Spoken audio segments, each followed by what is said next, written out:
अस्सलामुअलैकुम viewers, welcome back to my channel Roshni creations. इस video में हम बेल बॉटम की कटिंग और स्टिचिंग करना सीखेंगे और साथ ही मैं आपको सिखाऊंगी कि आप इलास्टिक वाला नेफ़ा कैसे बना सकती हैं जिसमें फ्रंट साइड पे इलास्टिक नहीं होती, सिर्फ बैक साइड पे होती है। तो ट्राउज़र के लिए मैंने 2.5 मीटर कपड़ा लिया है। इसकी मैंने लेंथ जितनी लेनी थी उतनी लेके साथ से फालतू कपड़े की कटिंग कर ली है। 40 इंच मैंने इसकी लंबाई ली है। अब हम इसका पाइंचा नापेंगे। पाइंचा मैंने इसका 12 इंच बनाना है, तो 14 इंच पे मैं इसका निशान लगा के फालतू कपड़ा साइड से उतार लूँगी। 14 इंच पे मैंने निशान लगाया है। अब साइड से जो कपड़ा उतरेगा उसको हमने एक साथ ही उतारना है। तो ये निशान लगाने के बाद कट लगा के बाकी कपड़े को मैं अलहदा कर रही हूँ। अगर आपने इसका पाइंचा खुला रखना है तो फिर आप ज़्यादा कपड़ा पाइंचे के लिए लेंगी। फालतू कपड़ा उतारने के बाद इस तरह से लंबाई में हम इसको डबल कर लेंगे।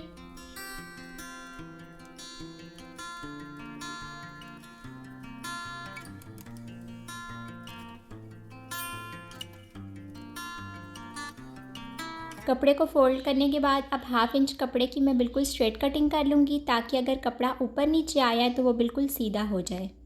उसके बाद दूसरा निशान मैं नेफ़े के लिए लगा रही हूँ 2 इंच पे। 2 इंच का हम इसका नेफ़ा बनाएंगे, तो 2 इंच पे मैंने नेफ़े के लिए निशान लगा लिया है।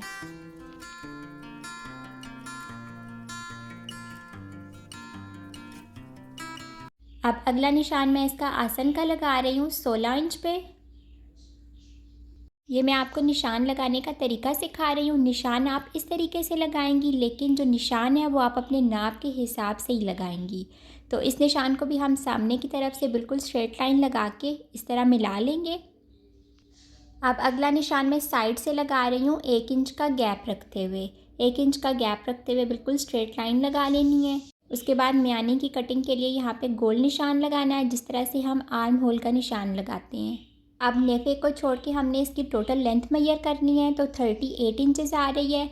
अब हमने 38 इंचेस का हाफ़ लेके इस तरह से नीचे से निशान लगाना है।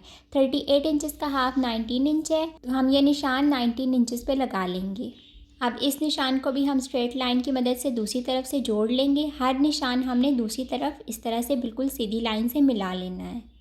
अब पांचा हम इसका 3 इंच फोल्ड करेंगे, तो 3 इंच पे मैं इसका पांचे का निशान लगा रही हूँ।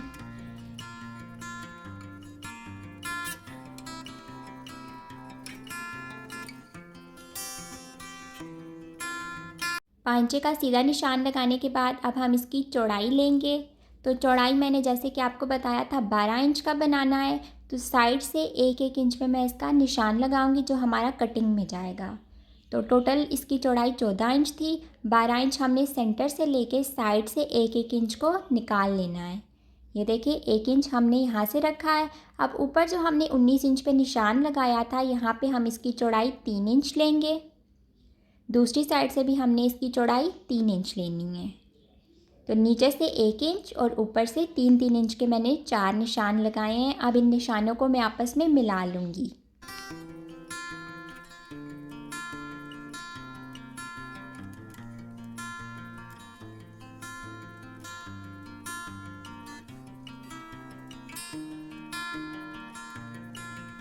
अब हम सेम तरीके से ऊपर के निशान लगाएंगे। इस तरह से हमने स्केल को रख के ये निशान बाहर की तरफ लगाना है। दूसरी साइड से हमने ये निशान बिल्कुल स्ट्रेट लगाना है। इस तरह से इन दोनों निशानों को मिला लेना है। अब हमने निशान सारे लगा लिए हैं। अब हम निशान जो लगाए हैं उससे बिल्कुल हाफ़ इंच यानी कि सिलाई का मार्जिन रखते हुए बाकी कपड़े की कटिंग कर लेंगे। हमने निशान के बिल्कुल ऊपर ऊपर से इसकी कटिंग नहीं करनी, सिलाई का मार्जिन हमने इसका रखना है।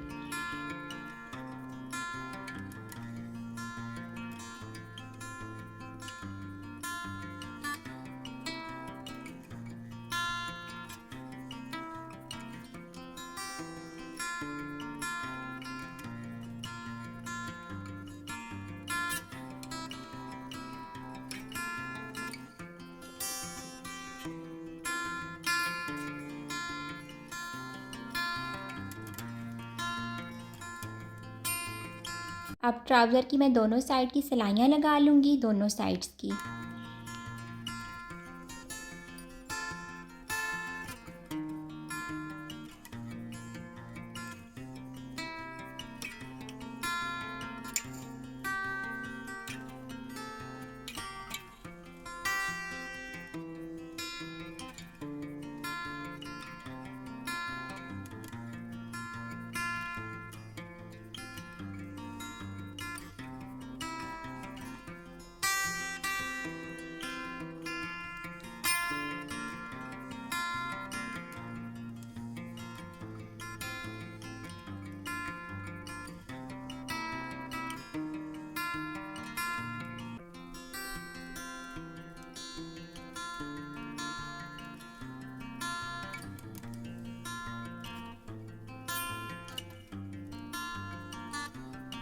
साइड की सिलाइयाँ लगाने के बाद अब हमने इसकी जो म्यानी है उसको जोड़ लेना है, यानी कि आसन को हमने इसके जोड़ लेना है।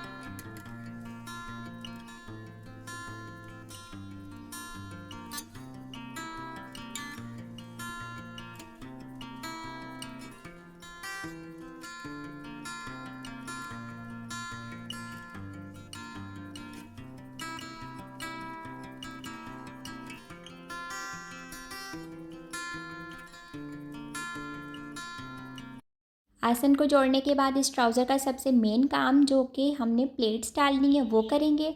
तो प्लेट्स की चौड़ाई मैं लूँगी 5 इंच। सेंटर से दोनों साइड्स का 5 इंच का गैप रखते हुए मैंने कट लगा लिया है। ये देखिए इस तरह से सेंटर से दोनों साइड पे 5 इंच का गैप रखते हुए कट लगाना है और इसकी लंबाई हमने 7 इंच रखनी है। तो ये 2 प्लेट्स हमने सिर्फ फ्रंट साइड पे डालनी है। फ्रंट साइड पे हमने क्योंकि इसके इलास्टिक नहीं लगानी, सिर्फ बैक साइड पे इलास्टिक लगानी है, तो फ्रंट साइड पे हम इसके प्लेट्स डालेंगे। तो प्लेट्स के निशान लगा लिए, अब हम इसकी प्लेट्स डालते हैं। हाफ इंच का गैप रखते हुए मैं प्लेट्स की सिलाई लगा रही हूँ।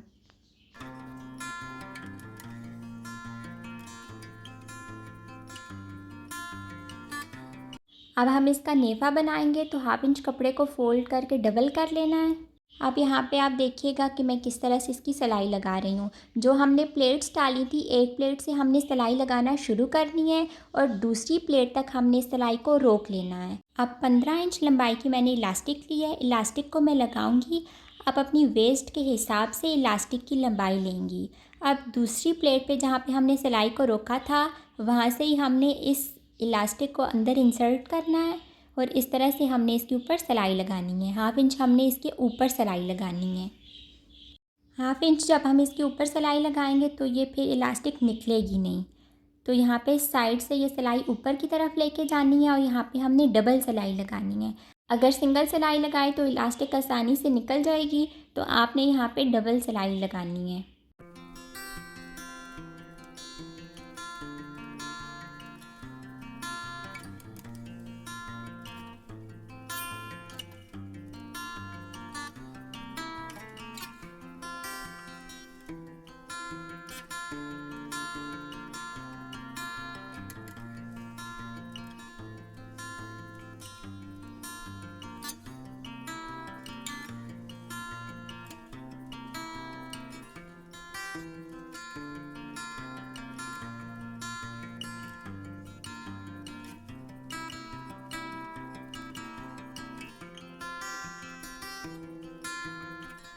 इस इलास्टिक को हमने खींच खींच के दूसरी साइड तक लेके आना है और फिर दूसरे एंड पे भी सेम उसी तरीके से इलास्टिक को अंदर रख के हमने हाफ इंच यहाँ पे इसको सिलाई के अंदर लगाना है। यहाँ तक सिलाई लगाने से पहले इसके ऊपर पिन लगा लें ताकि आप आसानी से सिलाई लगा सकें।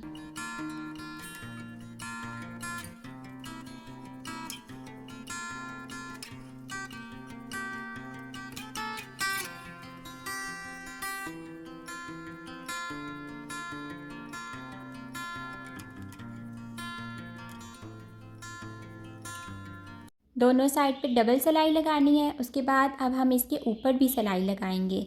जहाँ से हमने पहले सिलाई लगाई थी, प्लेट से शुरू की थी, इसी तरह से ये ऊपर वाली सिलाई भी हमने प्लेट से शुरू करनी है।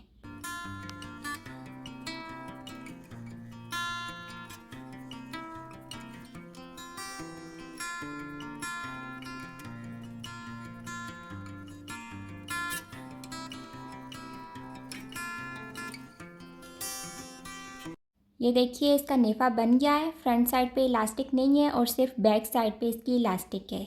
अब हम इसके पाइंचे बनाएंगे। तो पाइंचे बनाने के लिए जो साइड का कपड़ा है उसको इस तरह से हमने खोल लेना है। खोल के हमने इसको हाफ इंच कपड़े को डबल करके इसके ऊपर सिलाई लगानी है।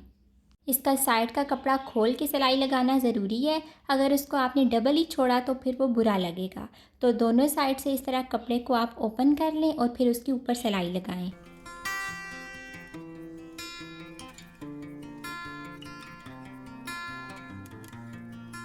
अब हम इसकी पिन्स लगाएंगे। अगर आप बिगनर है तो पिन्स लगाना ज़रूरी है। अगर पिन्स आपने लगा ली तो फिर आप इसकी सिलाई जो है वो आसानी से लगा सकेंगी। तो पिन्स लगाने का तरीका देखिए। इसको साइड से इस तरह से फ़ोल्ड करके हमने एक पिन लगानी है। इसी तरीके से हमने इसकी चारों पिन्स लगा लेनी है। आप पिन्स लगाने के बाद इसको इस्त्री भी कर सकती हैं ताकि ये फ़ोल्ड आसानी से हो जाए और आपको मुश्किल ना हो। अब दूसरी साइड पे भी मैं पिन लगा रही हूँ। इसी तरीके से मैं फ्रंट और बैक साइड पे भी पिन लगा लूँगी।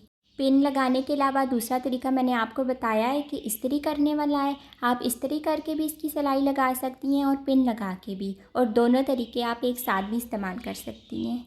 अब हम हाथ की मदद से इसकी तरपाई कर लेंगे, छोटे छोटे टांके उठाते हुए। आपने ये सिलाई मशीन पे बिल्कुल भी नहीं लगानी। मशीन पे ये सिलाई लगी हुई बहुत ही ज़्यादा बुरी लगती है और ट्राउज़र में बिल्कुल भी सफाई नहीं आती। तो ये थी हमारी आज की वीडियो। उम्मीद करती हूँ कि आपको ये वीडियो अच्छी लगी होगी। अगर अच्छी लगी है तो प्लीज़ इसे लाइक करें, मेरे चैनल रोशनी क्रिएशंस को सब्सक्राइब करके बेल आइकन को ऑल पे कर लें। अल्लाह हाफ़िज़।